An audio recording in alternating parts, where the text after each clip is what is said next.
അപ്പം നമ്മൾ ഇന്ന് നിൽക്കുന്നത് ഇഷയിലാണ്.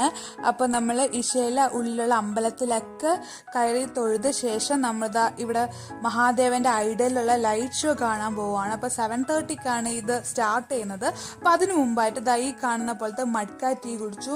നല്ല ഫ്ലേവറാണ് കേട്ടോ. അപ്പോൾ ഒരു സ്മോക്കി ഇഫക്റ്റും അതുപോലെ തന്നെ എന്താ പറയുക ഏലക്കയുടെ ഒക്കെ ഒരു ടേസ്റ്റ് ഉണ്ട്. അതുപോലെ ഇത് ഉണ്ടാക്കുന്നത് കാണാനും നല്ല രസമാണ്. അത് കഴിഞ്ഞ് നമ്മൾ ഷോ സ്റ്റാർട്ട് ചെയ്തു. അപ്പോൾ നല്ല ഭംഗിയാണ്. ഈ ലേസർ ബീം യൂസ് ചെയ്താണ് കേട്ടോ ഈ ഒരു എഫക്റ്റ് ക്രിയേറ്റ് ചെയ്യുന്നത്. ഏകദേശം 10 മിനിറ്റോളം ഇതുണ്ടായിരുന്നു. അപ്പോൾ നമ്മൾ നമ്മുടെ ഫ്രണ്ട്സിനും എല്ലാവർക്കും വീഡിയോ കോൾ വഴി കാണിച്ചു കൊടുത്തു. അത് കഴിഞ്ഞ ശേഷം തൊട്ടടുത്തായിട്ട് ഒരു അമ്പലം ഉണ്ടായിരുന്നു. അപ്പോൾ ആ അമ്പലത്തിലും കൂടെ നമ്മളൊന്ന് കയറാമെന്ന് വിചാരിച്ചു. അപ്പോൾ ഇവിടെയൊക്കെ അമ്പലങ്ങൾ കാണാൻ നല്ല ഭംഗിയാണ് കേട്ടോ. അപ്പോൾ ഈ മലയാളീസും തമിഴ്സും എല്ലാവരും വരുന്ന അമ്പലങ്ങളാണിത്. അപ്പോൾ ഒരുപാട് ഫോട്ടോസൊക്കെ എടുത്തു. അത് കഴിഞ്ഞ് നമ്മൾ തിരികെ വീട്ടിലോട്ട് പോയി.